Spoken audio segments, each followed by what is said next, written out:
E aí, galera, tudo bem? Vamos lá, né? Mais uma videoaula sobre o assunto oxirredução. Meu nome é Manuel, para quem não me conhece, professor de Química. E né, nessa nossa videoaula a gente vai trabalhar balanceamento de equações de óxido-redução, ok? Gostaria de alertá-lo que para um melhor entendimento deste balanceamento é necessário que você já tenha conhecimento do que vem a ser as regras para calcular um número de oxidação, ou seja, o NOx. E já existe uma videoaula no meu canal sobre isso, tá, gente? Se você quiser consultar também outras fontes, então é importante saber as regras para o cálculo do número de oxidação do NOx dos elementos dentro de uma substância, seja ela neutra, seja ela cátion, ânion e... Ok, vamos lá então? Muito bem. Numa equação química balanceada, o número de átomos de cada elemento é o mesmo em ambos os membros da equação, né? Toda vez que você balanceia uma equação química, você fala que o número total de átomos que tem do lado dos reagentes é igual ao número total de átomos que tem do lado dos produtos. Né, gente? Com isso, a gente obedece à lei de Lavoisier. Lei de Lavoisier, a massa se conserva porque a quantidade de átomos que tem do lado dos reagentes é igual à quantidade de átomos que tem nos produtos, né? Tá beleza? Bom, agora tem um detalhe a mais.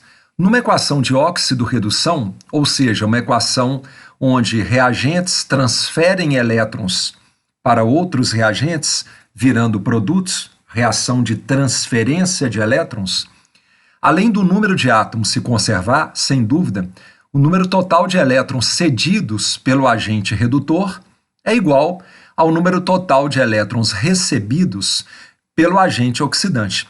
Ou seja, pessoal, o número de elétrons que a espécie que doa vai dar vai ser igual ao número de elétrons que a espécie que recebe elétrons vai receber, ok? Então vamos lá, passos para se balancear uma equação de óxido-redução. A gente vai trabalhar vários exemplos, né? E a cada exemplo é bom que esses passos vão se repetir mais de uma vez. Vamos lá então? Exemplo número 1. Tá aí. H2S reagindo com HNO3, ambos se transformando em H2SO4, NO e água. Primeiro passo, determine o NOx de todos os elementos. Então vamos lá, pessoal, tá aqui. H2S, o S, ele não tem regra. Então, 2 que multiplica mais 1, que é o NOx do H, quando ligado em ametal, mais o NOx do S, que é X, é igual a zero, porque se trata de uma substância neutra. Então, a equação do primeiro grau, você encontra que X, que é o NOx do S, vale menos 2. Vamos lá, HNO3. O NOx do H é mais 1, o N é o que você quer saber, que não tem regra, e o O tem regra. Então, o NOx do H mais 1 mais X, que é o NOx do N, mais 3 oxigênios, ou seja, 3 que multiplica menos 2, que é o NOx do O, a soma dos NOx é igual a zero. E mais uma vez você encontra um NOx que é mais 5. Esse mais 5 é o NOx do N. Vamos à direita. H2SO4. 2H, 2 que multiplica mais 1, que é o NOx do H quando ligado em ametal. Mais X, que é o NOx do S, é aquele que você quer saber. Mais 4 vezes o NOx do oxigênio, que é menos 2, ok? Então você está descobrindo o NOx do enxofre. A soma dos NOx é igual a zero, porque se trata de uma molécula neutra, de uma substância neutra, e você encontra dessa maneira um NOx do enxofre, que é mais 6. Para terminar, NO. O O é menos 2 e o N é aquele que você quer saber. Então vamos lá. X mais menos 2, que é o NOx do O, a soma dá zero. Portanto, o NOx do O é mais 2. E na água, você sabe as regras, né? Hidrogênio ligado em ametal é mais 1 e o oxigênio, em geral, é menos 2. Portanto, pessoal, primeiro passo, determinar o NOx dos elementos que participam da reação química. Segundo passo, vamos calcular o delta NOx. Mas o que é o delta NOx? É a própria variação do NOx, né, gente? Delta, multiplicado pela maior atomicidade. Mas o que vem a ser atomicidade? A maior atomicidade é a maior quantidade de átomos na fórmula da substância. Vamos então ao exemplo. Olhe para o S. O S, o NOx dele era -2, ele reagiu e ele passou a ser +6. Então me acompanha aqui, gente. O NOx do S variou de -2 a +6. A variação foi de quanto? 8, né? Porque de -2, que é negativo, passando pelo zero e indo até o +6, a diferença do número -2 até o número +6 não é de 4, né, gente? É de 8. Ok. Agora, olha, veja com atenção o que eu estou dizendo. Tanto no H2S quanto no H2SO4, você vê um átomo de S. Aqui, gente, no H2S tem um átomo de S e no H2SO4 tem um átomo de S, ok? Então, você, como a quantidade é a mesma, 1, então, o que é o delta NOx? Logo, o delta NOx é a variação do NOx que a gente calculou, 8, multiplicado pela maior atomicidade. Tem um átomo na substância H2S e tem um átomo na substância H2SO4. Como é 1, você multiplica por 1. Então, aqui está o delta NOx, 8. Vamos então ao N. O N, ele era +5, tudo bem, gente? Reagiu e passou a ser +2. Então, vamos lá. O NOx do N variou de +5 a +2. Portanto, a variação do NOx foi 3. Vamos lá. Tanto no HNO3 quanto no NO, aqui ó, tanto no HNO3 quanto no NO, você vê um átomo de N, né? Um átomo de N aqui e um átomo de N aqui. Portanto, pela mesma explicação anterior, você pega a variação do NOx, 3, e multiplica pela maior atomicidade. Mas qual que é o maior número entre 1 e 1? É 1 mesmo. Portanto, 3 vezes 1. Então, continuando o exemplo 1, troque os delta NOx colocando-os como coeficientes de balanceamento em ambos os lados da equação. Esta observação não vai se aplicar ao exemplo número 1, mas eu vou ler com vocês. Coloque somente ao lado da espécie com maior atomicidade, se houver. Como não vai ser o caso, eu prefiro no segundo exemplo explicar para vocês essa observação. Ok, gente? Então vamos lá. Ali atrás, a gente viu que o delta NOx do S valia 8. Portanto, olha aqui, gente, nós pegamos o delta NOx do S, vou colocar aqui uma opção de ponteiro para a gente poder marcar direitinho, né? Colocar aqui uma corzinha, vamos pôr uma cor azul, pode ser? Pronto, então vamos lá. Então perceba que o delta NOx do S era, ali atrás, lembra que a gente viu, valia 8. Então dá uma olhada aqui, gente. Nós pegamos o 8, que é o delta NOx do S, e estamos usando esse número para balancear o N. Nós trocamos os deltas. E, ao colocar o 8 na frente desse N, eu já coloco também o 8 na frente do N do lado do produto. Por quê? Porque a gente está balanceando a equação química. E continuando. Ali atrás, a gente viu que o delta NOx do N era 3. Se o delta NOx do N é 3, a gente usa esse 3 para balancear, aqui é o 3, para balancear o S. Chama trocar os deltas. Bom, da mesma maneira, quando você balanceia o S aqui, colocando 3 na frente dele, ora, você já pode fazer a mesma coisa do lado direito aqui. Ó. Eu coloquei o 3 na frente desse S, porque dessa maneira nós já balanceamos o S e nós já balanceamos o N, ok? Vamos agora ao quarto passo. Gente, o balanceamento de oxi-redução, a novidade se encerra no item 3. A partir do item 4 é o balanceamento das tentativas, pelo método das tentativas, que a gente faz uma analogia com a regrinha do macho. Complete o balanceamento pelo método das tentativas seguindo a sequência. Primeiro, olhe para o metal. Em segundo, olhe para o ametal. Em terceiro lugar, balanceie o carbono. Em quarto, o hidrogênio. Em quinto, o oxigênio. Regra do macho. Apenas uma analogia. Então vamos lá? Começando. Nesta equação não tem metal. Então pula. Ametal é o S e o N, que nós já olhamos para eles. Mas vamos confirmar? Aqui, ó, embaixo. 3S, reagente, do lado dos produtos, 3S. N, 8N, do lado dos reagentes, do lado dos produtos, 8N. C não tem. Agora, gente, perceba o H. antes da seta, nós temos 8H, aqui no 8HNO3, e 6H no 3H2S. Veja bem, 3H2S, 6H.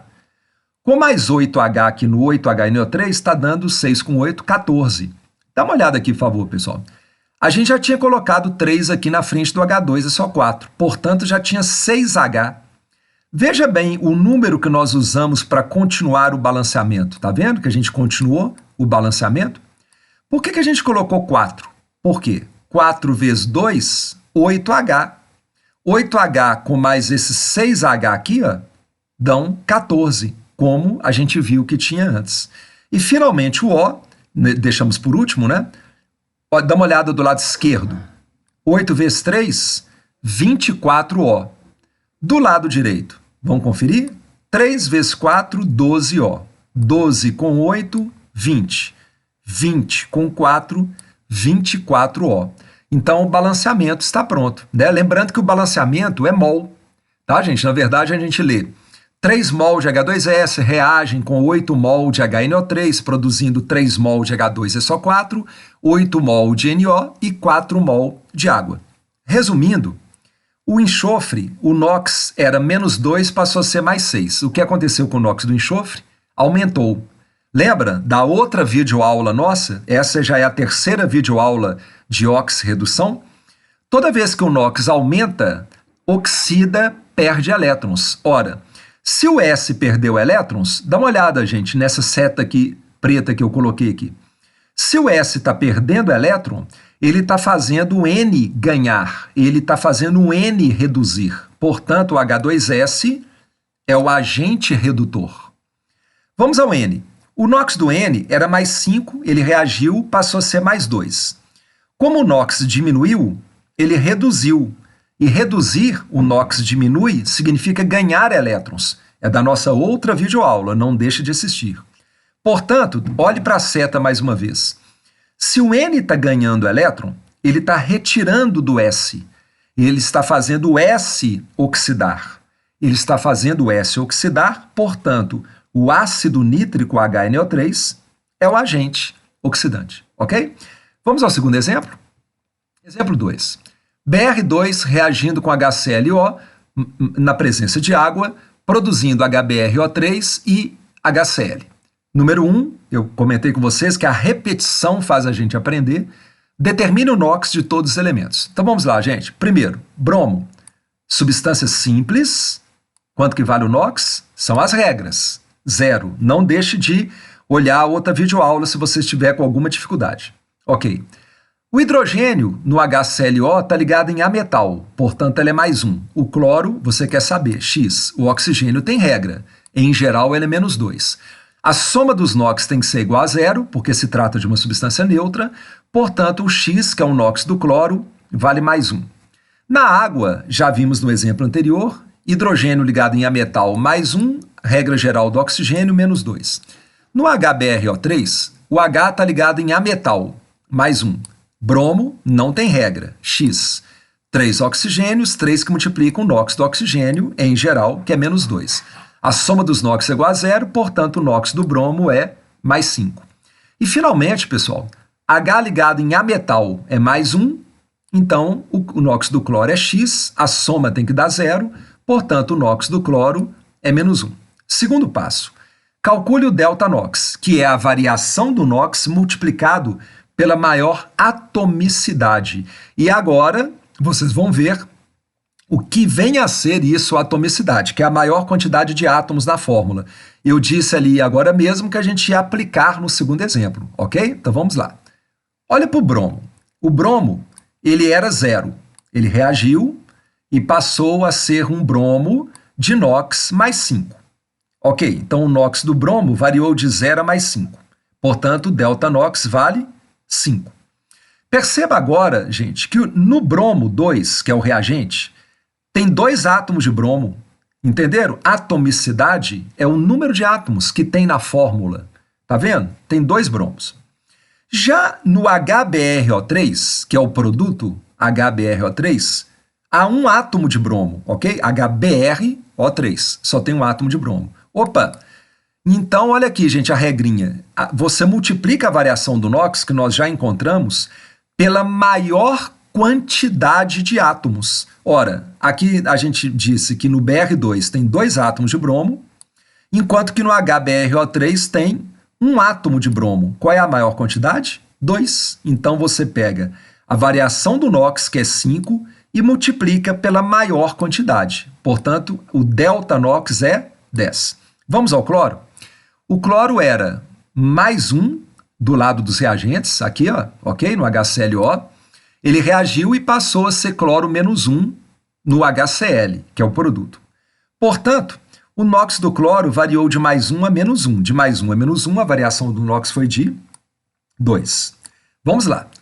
Tanto no HClO, que é o reagente, quanto no HCl, que é o produto, vocês percebem que tem um cloro no HClO e também um cloro no HCl, portanto, não tem maior quantidade. Então, você vai escolher o número 1. Então, o delta NOx, para terminarmos, é a variação do NOx que a gente calculou, 2, multiplicado pela maior atomicidade, que nesse caso é 1 mesmo, porque não tem um lado que tem mais do que o outro. Tudo bem aí, gente? Pessoal, guarda aí, por favor, que o delta NOx do bromo é 10 e do cloro é 2. Vamos lá, então, para terminarmos o segundo exemplo? De novo a regrinha, troque os deltas colocando-os como coeficientes de balanceamento em ambos os lados da equação. Porém, vou ler novamente essa observação porque nós vamos aplicá-la. Coloque somente ao lado da espécie com maior atomicidade, se for o caso. Vamos lá? Pessoal, dá uma olhada aqui, por favor. Eu coloquei uma seta para chamar a sua atenção. O delta NOx do cloro, ali atrás, o delta NOx do cloro era 2. Portanto, se o delta NOx do cloro é 2, a gente vai usar o 2 para balancear o outro, que é o bromo. Mas perceba, eu coloquei o 2 aqui à frente do Br2, coloquei até uma seta aqui, e olhem para o lado direito, gente, eu não coloquei o 2 à frente do HBrO3. Entenderam por quê? Porque, olha a frase, coloque somente ao lado da espécie da substância que tiver maior quantidade. Do lado esquerdo, no Br2, não tem 2 bromo, e do lado direito, quando eu digo assim, é da seta, tá, gente? No HBrO3 não tem só um bromo, portanto, eu coloquei o 2 só na frente da espécie que tinha mais bromo. Vamos continuar? O 10, que a gente viu ali atrás, é o delta NOx do bromo. Então, você usa ele para balancear o cloro. Mas, professor, tudo bem que você colocou o 10 aqui na frente do cloro no HClO, mas a gente está vendo que você também colocou do lado direito o 10. Sim, gente, porque como tem um cloro antes e um cloro depois, ora, já coloca dos dois lados. Tá beleza? Vamos continuar? Agora você entra na regra do macho. Balanceia primeiro o metal, depois o ametal, depois o C, depois o H, depois o O. Vamos lá? Continuando. Metal. Coincidentemente, também nesse exemplo não tem. Ametal é o bromo e o cloro. Então, me acompanha aqui, gente, no item 4. 4 bromos. 2Br2 são 4 bromos. Então, você vem do lado direito, lembra que aqui não estava balanceado? Então, você coloca 4 para ficar com 4 bromos. Então, o bromo está jóia. Vamos agora ao cloro, que é o outro ametal. 10 cloro, 10 cloros. Mas a gente já tinha feito isso, sim. Você já coloca em ambos os lados. Matamos os ametais. C, não tem. H. Dá uma olhada do lado esquerdo da seta, por favor. 10H com mais 4H, né? 2H2O, 4H. Você tem do lado dos reagentes 10 com 4, 14H. Ora, aqui, ó, 4H, que a gente já tinha usado 4, com mais 10H, 14H em ambos os lados. E o O, que é o último que a gente olha, você vê do lado esquerdo, né, 10O, com mais 2O dos 2H2O, 12. E do lado direito? No 4HBrO3, você tem 4 vezes 3, 12O. Pessoal, uma coisa muito importante que a gente não viu no primeiro exemplo e a gente está vendo agora, né? Quando você acabar de balancear, você tem que perceber se os coeficientes que você usou são os menores. A gente balanceia usando os menores coeficientes inteiros. Portanto, veja bem, 2 dividido por 2, 1. 10 dividido por 2, 5. 2 dividido por 2, 1. 4 dividido por 2, 2. E 10 dividido por 2, 5. Ok, pessoal? Então, é isso aí. Então, conseguimos terminar, né, nessa nossa videoaula, 2 exemplos de balanceamento usando o método de oxidação, ok?